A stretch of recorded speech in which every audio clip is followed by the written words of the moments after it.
ሰላም ክብራትና ክብራን ውድ የዩቲዩብ ቻናል ቤተሰቦች እንደምን እስከዚህ ሰዓት ቆያችሁልን እያልን የዛሬውን የዜና ወጃችን ይዘን ቀርበናል።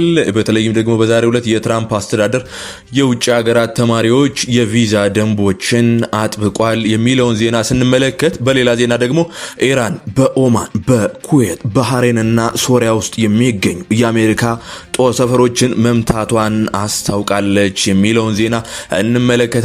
በሌላ ዜና አሜሪካ ለስድስተኛ ተከታታይ ምሽት በከፈተችው ጥቃት የኢራን የሲቪል መሰረተ ልማቶችን አውድማለች የሚለውን ዜና በስፋት እንመለከታለን። ወደ መጀመሪያው ዜናችን እናልፋለን። ከዛ በፊት ላይክ፣ ሰብስክራይብ ማድረጋችሁ አትርሱ እንላለን። የትራምፕ አስተዳደር የውጭ ሀገራት ተማሪዎች የቪዛ ደንቦችን አጥብቋል። የፕሬዝዳንት ዶናልድ ትራምፕ አስተዳደር ለውጭ ሀገራት ተማሪዎች ጥብቅ የቪዛ ደንቦችን ለመተግበር የመጨረሻ ውሳኔ ላይ መድረሱም ተገልጿል። ውሳኔው ተማሪዎች ያለ ፌዴራል መንግስት ፈቃድ ከ4 ዓመት በላይ በአሜሪካ እንዳይቆዩ ማገድና ሌሎችም ጥብቅ እርምጃዎችን ያካተተ ነው። ዩኒቨርሲቲ መለወጥ ወይም የትምህርት ክፍል መቀየር ላይም ገደብ ይጣላል ተብሏልም።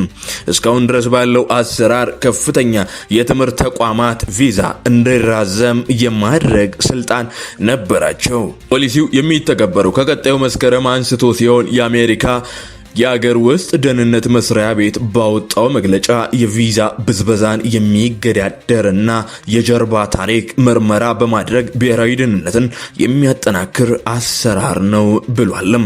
የዓለም አቀፍ መምህራን ማህበር ግን ውሳኔው የተዛባና አላስፈላጊ ሲልም ኮንኖታል። እስካሁን ድረስ ይተገበር በነበረው አሰራር F1 እና J1 የውጭ ሀገራት ተማሪዎች ቪዛ ያላቸው ትምህርት እስከሚያጠናቅቁ ድረስ በአሜሪካ መቆየት ይፈቀድላቸዋል። ከዚህ በኋላ ግን የተማሪዎች የቆይታ ጊዜ ላይ ገደብ የሚጣል ይሆናል። የአገር ውስጥ ደህንነት ኃላፊ ማርክ ዌይን ሙሊን ለአስርታት ዓመታት የውጭ ሀገራት ተማሪዎች ያለ ጊዜ ገደብ ወደ አሜሪካ ሲመጡ ነበር። በሺዎች የሚቆጠሩ ሰዎች ትምህርቶች እየጀመሩ አሜሪካ በመቆየት የስደተኞች ስርዓቱን በዝብዟልም ብሏልም። በአሜሪካ በአብዛኞቹ የትምህርት ክፍሎች የመጀመሪያ ዲግሪ ለማጠናቀቅ 4 ዓመት ይወስዳል። 3ኛ ዲግሪ ግን ዘለግ ያለ ጊዜ ያስፈልገዋል። የውጭ ሀገራት ተማሪዎች የመጀመሪያ ዲግሪ በብዛት የሚሰሩት በሳይንስና ቴክኖሎጂ ዘርፎችም ነው። ትምህርቶቹን እንዲሁም የመመረቂያ ጽሑፍ ለመጨረስም ጊዜ ያስፈልጋል።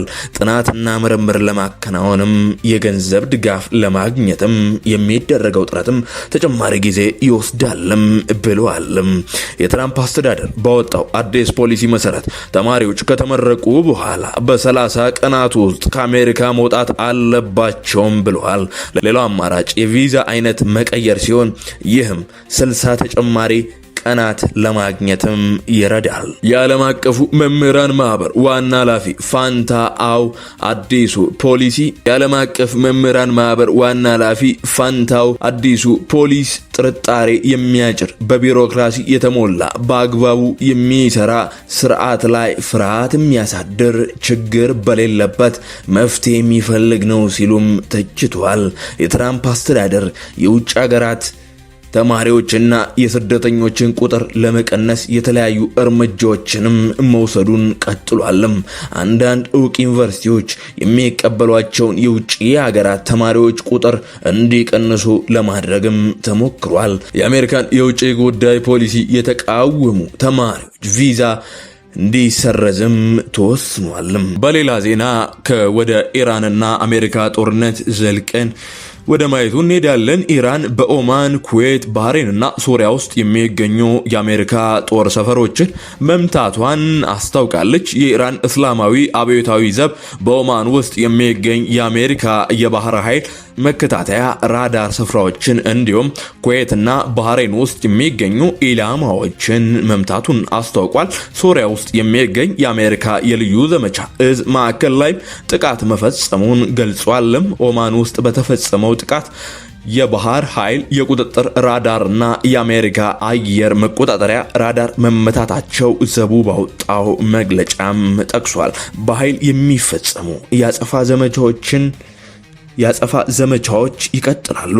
የሆርሙዝ ወሽመጥም በአብዮታዊ ዘቡ ባህር ኃይል ቁጥር ስር እንደሆነ ቀጥሏልም ብሏልም።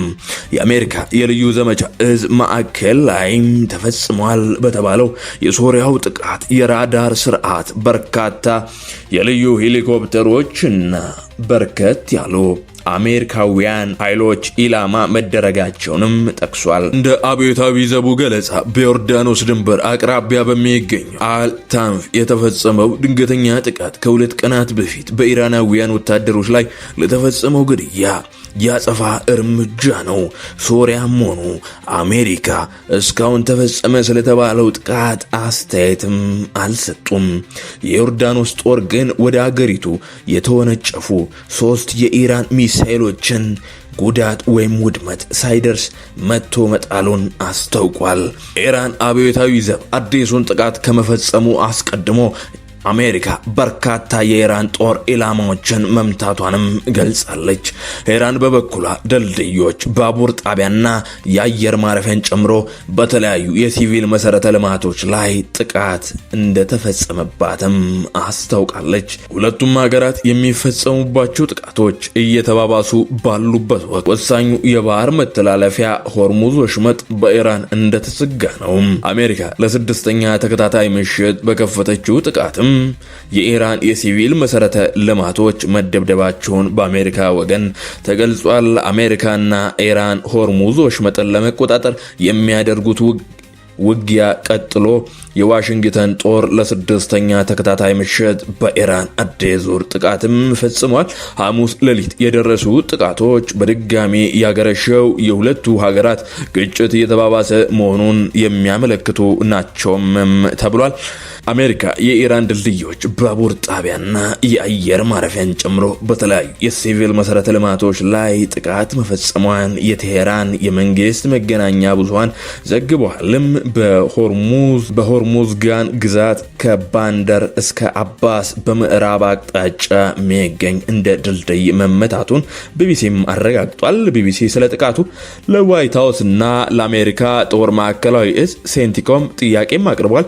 በተጨማሪም የአሜሪካ ሚሳኤሎች በሆርሙዝ አቅራቢያ የሚገኘው ቃሽም ደሴት እንዲሁም የኒውክሌር ኃይል ማመንጫ ጣቢያ መገኛ የሆነው ቡሼርን መጥቷል። የወደብ ከተማው ባንደር አባስም የሚሳኤል ኢላማም ሆኗል ተብሏል። የአሜሪካ ማዕከላዊ እዝ የተፈጸሙት ጥቃቶች የኢራንን ወታደራዊ አቅም ይበልጥ ለማዳከም ያለሙ እንደሆነም ገልጿል። በተጨማሪም አሜሪካ በሆርሙዝ ወሽመጥ ላይ የጣለችው እገዳ ሊጥስ የነበረ አንድ መርከብን መቆጣጠሩንም አስታውቋል።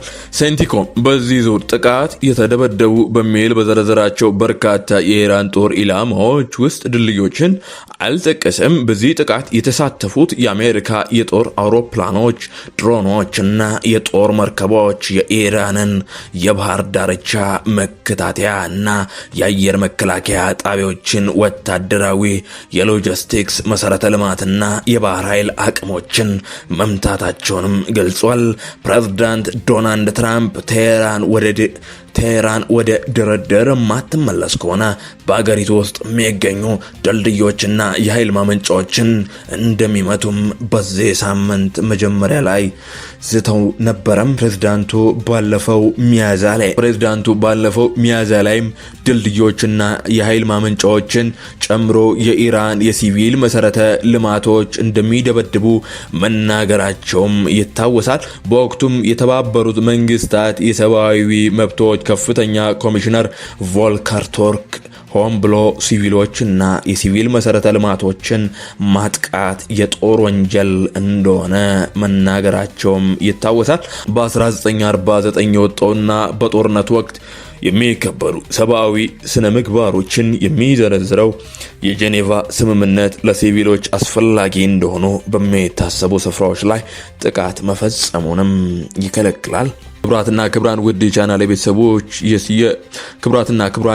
የቻናሌ ቤተሰቦች ዜናዎቻችን የእስካሁኖቹን ይመስሉ ነበር።